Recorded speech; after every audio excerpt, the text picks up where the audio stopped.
আমাদের খোয়াই মহকুমা অফিসে বিশেষ করে এখানে একটা টিটিআইডিসি ইলেকশনে 2026-এর কাউন্টিং হচ্ছে 17 তারিখ। এখানে দুইটা কনস্টিটুয়েন্সি, একটা হচ্ছে 9 হালাআলি আসানবের, আর একটা হচ্ছে 12 রামচন্দ্রঘাট। এই দুইটা স্ট্রং রুমে এই ভোট গণনা কেন্দ্রে ভোট গণনা হবে।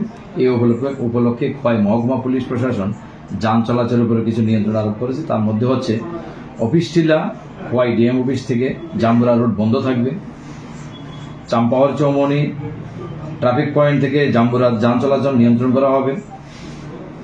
ডিএম অফিস টু পঞ্চায়েত সমিতি অফিস রাস্তা বন্ধ থাকবে। চাম্পাওয়ার ট্রাফিক পয়েন্ট থেকে কোঅপারেটিভ চৌমনি পর্যন্ত রোড ডিভাইডার যে আছে তার একদিকে রাস্তা খোলা থাকবে, আরেকদিকে বন্ধ থাকবে। ডিএম অফিস টু কালী মন্দির রোড যেটা আছে ব্যাক সাইড, ওই রাস্তাটা বন্ধ থাকবে। গোসাইপাড়া থেকে, যেটা আমাদের চাম্পাওয়ার ট্রাফিক ফোর্স আছে, গোসাইপাড়া থেকে স্পোর্টস অফিস যেটা আছে ওইদিকে রাস্তাও বন্ধ থাকবে।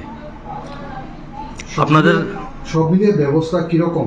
ব্যবস্থা আমাদের পুলিশ অ্যারেঞ্জমেন্ট রাখা আছে, সমস্ত ব্যবস্থা, সেন্ট্রাল ফোর্সও আছে, আমাদের সিনিয়র অফিসার আছে, সুবন্দোবস্ত করা হয়েছে যাতে করে সুন্দরভাবে আমাদের কাউন্টিং ব্যবস্থা হয়, যাতে কোনো আনটুয়ার্ড ইনসিডেন্ট না হয়।